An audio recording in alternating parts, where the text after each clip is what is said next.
So those are kind of just some of the psychological things to be aware of, the fact that they can move our emotions and our imaginations and things like that and manipulate us.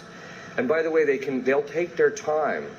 They'll just introduce into you some disordered thought, just something very minor.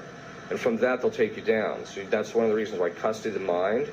That's why following the Catholic faith, clearly, is one of the reasons why it's so important. Why? Because in all of the exorcisms I've done, there's practically not a doctrine of the church that hasn't come up to which the demons don't object to, right? Or haven't fallen in relationship to. Which actually tells you something. It tells you that the doctrines of the Catholic Church are absolutely true, each and every one of them. And you have to give assent to the whole of what the Church teaches, not just part of it. Because the minute you reject any part of it, again, you've stepped out from underneath the authority, that is the Catholic Church's authority to teach in doctrinal issues, and you place yourself in a situation where you can just get led astray very quickly. Which is one of the reasons why people who fall into heresy almost always have as a precursor a problem with the Sixth Commandment, or after the heresy they have a problem with the Sixth Commandment. So that's because, why? Once they've fallen, they're not protected, and the demons drag them down to the most base things. It's one of the reasons why that happens. Okay. Spiritually, what can you do to be protected? Obviously the sacraments, especially confession. So with confession, there's two aspects of confession that are very important. The first is the sacramental graces that you receive to stay out of sin, right?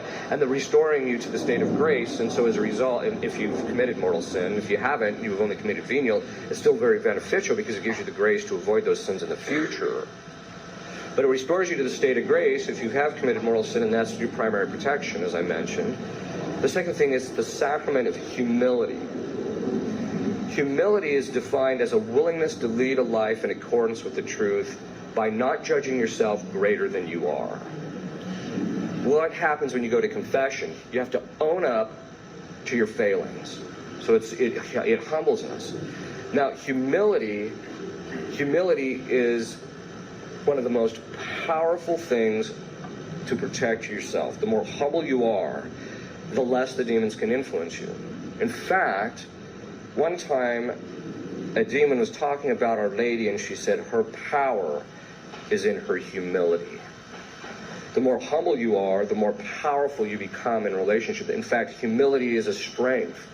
Why? Because of the fact that A, it's a virtue, and all virtue gives you self-possession, self-control, but it gives you clarity of mind. It gives you a control over yourself that none of these other things do, and that's why the demons will avoid the humble, because they recognize they're more likely to be defeated. Also, God is more likely to protect someone who's humble.